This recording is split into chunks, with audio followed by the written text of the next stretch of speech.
নমস্কার, সবাই কেমন আছেন? বংমায়ের ঘরকন্যাতে আপনাদের অনেক অনেক স্বাগত। আজ রবিবার, ঘড়িতে এখন সন্ধ্যে 7টা মতো হবে। তিনজন মিলে রেডি হয়ে যাচ্ছি এখন বারোদোলের মেলায়। আজ তো গুড্ডির বাপির ছুটি, বাড়িতেই আছে। তা সকাল থেকেই বলে রেখেছিল যদি বিকেলে ঝড় বৃষ্টি না হয় আজ মেলায় যাব। তা দেখলাম আকাশটা বেশ ভালোই আছে। নাচের ক্লাস ছিল গুড্ডির আজকে। নাচের ক্লাস থেকে এসেই তাই ঝটপট বেরিয়ে পড়ছি। মেলাটা চৈত্র মাসে শুরু হলেও চৈত্র মাসে তো আর আমাদের আসা হয় না। বৈশাখ মাসের 2 তারিখেই আমরা আগে মেলায় আসি, তারপর বাড়িতে যাই। কিন্তু এবছর উল্টোটা হলো, আগে বাড়ি থেকে ঘুরে এলাম আর আজ যাচ্ছি মেলাতে। রবিবার, প্রচণ্ড ভিড়ও হবে আজকে মেলাতে। চলে এসেছি আমরা। গুড্ডির বাপি গ্যারেজে গাড়িটা রেখে আসুক, তারপর মেলায় ঢুকবো। মেলাটা প্রায় মাসখানেক থাকে, ওই জন্য 2-3 দিন আসা হয় আমাদের মেলাটিতে। এই দেখুন রাস্তায় কেমন ভিড়। বহু জায়গা থেকেই তো লোক আসে এই মেলাটিতে। 2 দিন ধরেই বৃষ্টি হয়েছে এখানে। আজকের আবহাওয়াটা ভালো, আজকে তো ভিড় একটু হবেই। ওই যে সামনে দূরে যে গেটটি দেখছেন, ওইখানেই মেলাটি বসেছে। মেলায় ঢুকতে প্রথমেই বসে এই যে বাঁশের বেতের দোকানগুলি। বাঁশের ঝুড়ি, চালন, কুলো, বাঁশের ফুলদানি, এসবের ব্যবহার যতই কমে যাক, কোনো কোনো বাড়িতে নিশ্চয়ই এগুলো এখনও ব্যবহার হয়, নইলে এরা এত বানাই কেন? আমাদের বাড়িতে আগে দেখেছি সবজি ধোয়া, মাছ ধোয়ার জন্য এইসব ঝুড়ি ব্যবহার হতো। তারপরেই আছে এই যে বাদাম ভাজা, জিলিপি, এসবের দোকান। আর মেলায় এসে আমরা আজকে বিশেষ কিছু সেরকম খাবো না, কেননা কালকে বাড়ি থেকে আসার সময় মা দুধ দিয়ে দিয়েছিল খানিকটা, তাই দিয়ে আজকে পায়েস করে ফেলেছিলাম। আর মেলায় আসার সময় সবাই সেই পায়েসটাই খেয়ে এসেছি। কালকে বাড়ি থেকে আসার সময়ও শরীরটা প্রচণ্ড খারাপ হয়েছিল, তাই সেই ভয় তো রয়েছেই। বাইরে তাই তেলে ভাজা সেরকম কিছু খাবো না। এই যে এখানটায় নাকরদোলনাগুলো বসে, যত রকমের নাকরদোলনাগুলো এই এক সাইডটাই বসে। প্রতি বছরই দেখি মেলায় ঢুকেই প্রথমে গুড্ডির বাপি ছোটে নাকরদোলনাগুলোর দিকে। ওর ভীষণ ইচ্ছে করে নাকরদোলনা চড়তে, কিন্তু যেহেতু আমি উঠি না, ওই জন্য ওর একা একা ওঠা হয় না। প্রতি বছরই আমাকে ভীষণ জোর করে নাকরদোলনায় ওঠার জন্য, কিন্তু আমি তো ভয়ে উঠি না। তা গতবার ওই জন্য একবার সাহস করে উঠেই পড়েছিলাম। নিজেই নিজের মনকে ভীষণ সাহস দিয়েছিলাম যে সবাই তো ওঠে, কিছু হয় না, আমারও কিছু হবে না। কিন্তু নাকরদোলনায় ওঠার পরে এতটাই শরীর খারাপ করছিল, প্রায় আমার শ্বাসকষ্ট শুরু হয়ে গেছিল। গুড্ডির বাপি তো লোকগুলোকে বলে থামালো, আমি নেমে এলাম, কিন্তু গুড্ডি দিব্যি চড়লো। তারপর থেকে তো আর ভয়ে উঠিই না। দাঁড়ান, ওইটি আবার কি জিনিস, কাছে গিয়ে একটু দেখি। ও, জলের ভিতর যে বোট রাখা থাকে অনেকগুলো ছোট ছোট, বাচ্চারা এক একটা বোটে উঠে নিজের হাতে সেই বোটগুলোকে চালায়। তাই এবার দেখছি বোট না এসে এই জিনিসটি এসেছে। জিনিসটা তো দুলছে হাওয়ায়, দুলতে দুলতে কোনো সময় কাতও হয়ে যাচ্ছে, আর ভেতরে বাচ্চাগুলো ধুপধাপ করে পড়ছে। এটাতেই ওরা ভারী মজা পাচ্ছে। গুড্ডিকেও বললাম যে তাহলে ওঠ, এবছর এটা নতুন এসেছে। ও বলছে না, এটাতে উঠবে না। এটাতে তো আর ভয়ের কিছু নেই, এই জিনিসটা বেশ নতুন, আমারই দেখে যেন চড়তে ইচ্ছে করছে, ভারী মজা লাগছে এটা দেখে। চলুন এবার মেলার ভেতরের দিকে যাই, গিয়ে মেলাটা একটু ঘুরে আসি। তারপর যদি গুড্ডি আবার ফেরার সময় নাগরদোলনা চড়তে চায় তখন চড়বে।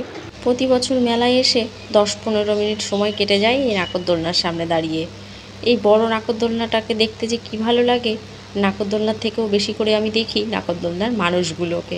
কি জানি তারা কিভাবে চেপে থাকে এগুলোতে, ভারী ইচ্ছে করে আমারও একবার যদি চেপে দেখতে পারতাম। এই যে এখানে বসেছে সার্কাস। গুড্ডির বাপি বলল আর একদিন আসবে শুধুমাত্র সার্কাস দেখার জন্যই, আর আজকে শুধু একটু মেলাটা ঘুরবো। গতবারও এসেছিলাম সার্কাস দেখতে, যদিও আগের মতো অত ভালো এখন আর হয় না, অত রকম খেলাধুলাও নেই। তবুও ওই গুড্ডি দেখলে ভারী খুশি হয়, ওই কারণেই আসা। এদিকটায় সব খাবার দাবারের দোকান। ওই যে দেখছি একটা আইসক্রিমের দোকান। গুড্ডি বাড়ি থেকেই বলে এসেছে ও মেলায় এসে কি আইসক্রিম খাবে। চলুন ওখান থেকে একটা করে আইসক্রিম নিই সবাই। এটি আমাদের চেনা পরিচিত এক বৌদির দোকান, ওই জন্য প্রতি বছর মেলায় এসে এই বৌদির কাছ থেকেই আইসক্রিম খাই। আর দোকানের ওপরেও কি সুন্দর লেখা আছে দেখুন, আই লাভ বারোদোল। অনেক রকমের আইসক্রিম আছে, কোন পছন্দ করেছে গুড্ডি, আমরা সবাই তাই কোন আইসক্রিমগুলোই খাবো। এই বছরের গরমে এটা আমাদের প্রথম আইসক্রিম খাওয়া। 2-1 দিন বাড়িতে বায়না করেছিল গুড্ডি, ওকে বলেছিলাম মেলায় নিয়ে গিয়ে খাওয়াবো। রাস্তায় বেরিয়ে আইসক্রিম, বাদাম ভাজা এইগুলি আমি খেতে পছন্দ করি, কিন্তু ওই রাস্তার তেলে ভাজা যেমন আমি নিজেও পছন্দ করি না, আবার ওদেরকেও ওগুলোর থেকে একটু দূরে রাখি। এই যে এখন আমরা ঢুকছি বিগ বাজারে। মেলাটি তো অনেকটা জায়গা নিয়ে বসে, তার মধ্যে এই বিগ বাজার বলে একটা বাজার বসে, যেখানে প্রচুর ভালো ভালো সব দোকান বসে। চলুন এবার ভেতরে যাই। বাইরেও এতক্ষণ আমরা মেলায় ঘুরলাম, সেখানেও প্রচুর দোকান ছিল, কিন্তু বেশিরভাগ ভালো ভালো সব দোকানগুলোই এই বিগ বাজারের ভেতর বসে। বিগ বাজারে ঢুকে প্রথমেই এই যে ফার্নিচারের দোকান। ঘর সাজানোর জিনিস, ঘরের আসবাবপত্র থেকে শুরু করে বাসনপত্র সমস্ত কিছু এই বাজারটিতে পাওয়া যায়। এটি আবার শুধুমাত্র গার্ডারের দোকান। কত রকমের কয়েকশো গার্ডার রয়েছে এখানে। গুড্ডির বাপির একটাই কথা, সবে তো এলাম, পুরো মেলা আগে ঘোরো, ঘুরে দেখো, তারপর কেনাকাটি। মেলায় ভিড়টি একবার দেখুন, প্রচণ্ড ভিড়। মাসখানেক থাকে মেলাটি, কিন্তু প্রতিদিনই মনে হয় এরকম ভিড় হয়। আর এই দেখুন একটা শাড়ির দোকান, কি সুন্দর সুন্দর সব শাড়ি। ব্যাগের দোকানে ঢুকে গুড্ডির বাপি দেখছি আমার জন্য একটা ব্যাগ পছন্দ করছে। প্রত্যেক বছর মেলায় এসে আমার অন্তত একটা করে ব্যাগ কেনা হয়। গত বছরের কেনা ব্যাগটি সেদিন হঠাৎ ছিঁড়ে গেল, তাই বলছে একটা ব্যাগ নিয়ে নাও। ব্যাগগুলি 100 টাকা করে বলছে, বেশ ভালোই সুন্দর। কালার দুটো পছন্দ করেছে, দুটো কালারই কিন্তু খুব সুন্দর লাগছে দেখতে। এখানে যতগুলো ব্যাগ ঝোলানো আছে সবই নাকি 100 করে। আমি বললাম 100 টাকায় যখন নেবো একটু বড় দেখে নিয়ে নিই। তা বললো না, বড় ব্যাগ ভালো লাগছে না, এই ছোটো ব্যাগটাই বেশি সুন্দর লাগছে। দোকানে যতগুলো ব্যাগই আমি দেখছি, ওর হাতের ব্যাগটাই ও বারবার দেখছে, বলছে ওটাই নাকি বেশি ভালো লাগছে। তাই বললাম আর কি করার, তাহলে তোমার হাতেরটাই নাও। এই দোকানটিতে দেখুন মালা কানেরগুলো কি সুন্দর লাগছে, চোখ জুড়িয়ে যাচ্ছে দেখে একদম। কিন্তু আমি তো খুব একটা পড়ি না এইসব জিনিস, তাই আর সাহস করে কিনিও না, মনে হয় আমাকে হয়তো মানাবে না। মেলাটা এতটাই বড়, আমার একদিন এসে ঠিক পোষায় না। একটা দোকানে ঢুকলেই তো আমার 5-10 মিনিট কেটে যায়। এখানে কতগুলো দোকান আছে, 2 ঘন্টার মধ্যে কি করে সব দোকান আমি ঘুরি। আমি তো যে দোকানে ঢুকি সেই দোকানে জিনিসপত্র দেখতেই থাকি। ওই দেখুন গুড্ডি বাপি আবার কিসের লাইনে দাঁড়িয়েছে দেখছি। ও ভেতরে নাকি বালির প্রদর্শনী আছে বলছে, বালি দিয়ে সুন্দর সুন্দর জিনিস বানানো আছে, তাই এখানে লাইনে দাঁড়িয়ে ঢুকতে হবে। কোনো টিকিট নেই এখানে। এবছর বোধহয় এটি নতুন এসেছে, আগেরবার তো খেয়াল করিনি কখনো। চলুন ভেতরে গিয়ে দেখি।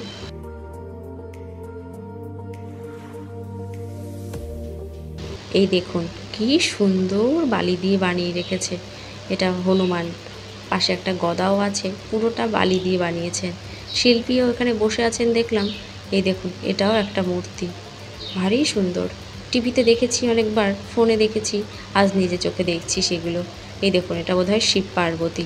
এগুলো তো সব বানিয়ে রাখা আছে, কিন্তু কিভাবে বানাচ্ছে সেটা যদি একবার চোখে দেখতে পারতাম।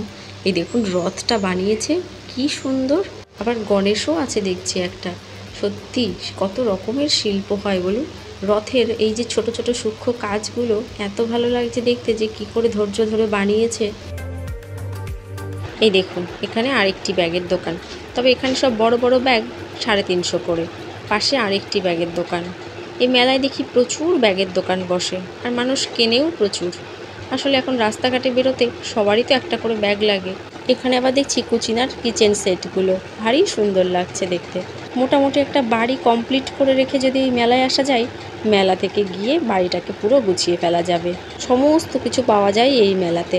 আবার দেখলাম বাইক, স্কুটি এসবেরও একটি দোকান রয়েছে। এবার এসেছে এই দোকানটিতে সানগ্লাস আর ঘড়ি রয়েছে। আপনাদের তো আগেও একদিন বলেছিলাম যে গুড্ডির ভীষণ ঘড়ির শখ, ওকে একটা ঘড়ি কিনে দিতে হবে। তাই ওর বাপি যে এই ঘড়িটি পছন্দ করেছে। ও সবসময় পিঙ্ক কালারটাই পছন্দ করে, তাই এই যে ঘড়িও পিঙ্ক কালার দেখে নিয়েছে। উনি আবার কি করে টাইম দেখতে হবে সব দেখিয়েও দিয়েছে। ব্যাটারিও বললো চেঞ্জ করা যায়।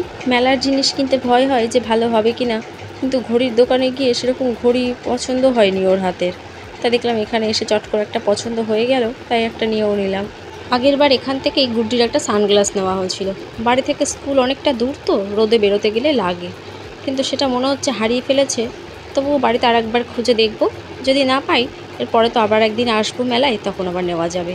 এই যে সারা মেলা ঘুরে এই খেলনাটা পছন্দ হয়েছে, তাও ওর ঠিক পছন্দ হয়নি, আমি জোর করেই পছন্দ করিয়েছি একরকম। এই যে এটি হলো আরেকটি বাজার।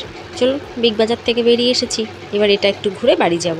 এখানে ঢুকেই দেখছি প্রথমেই চীনামাটির দোকান। কাপ প্লেটগুলো বেশ ভালোই লাগলো দেখতে। আর এই দোকানটিতে দেখুন কত রকমের পাঁপড়, বড়ি আর আচার। চালের বড়ি, ডালের বড়ি এগুলো তো আমার মাই ভালো দিতে পারে। মা যা পাঠায় ওতেই আমার গোটা বছর কেটে যায়। সারা মেলা ঘুরে এই দোকানটি আমার ভারী পছন্দ হয়েছে।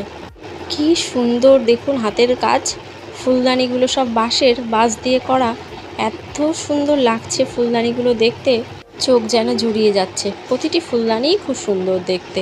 আর এইদিকে দেখুন যত রকমের খাবার দাবার হয়, সব রকম খাবার এখানে রয়েছে ফাইবারের তৈরি।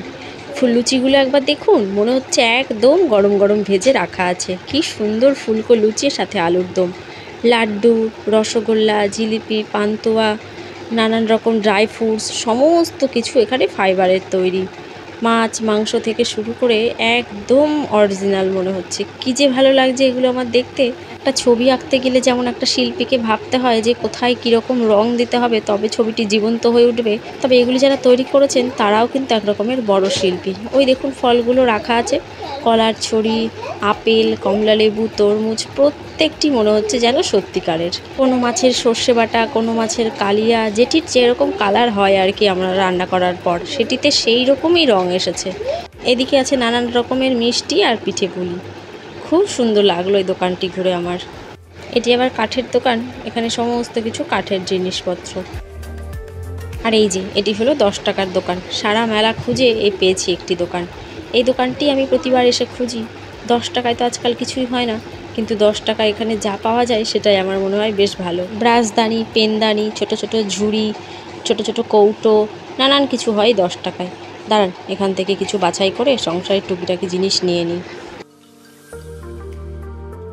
সারা মেলা জুড়ে গুড্ডির শুধু একটাই বায়না, আমাকে কিছু কিনে দাও।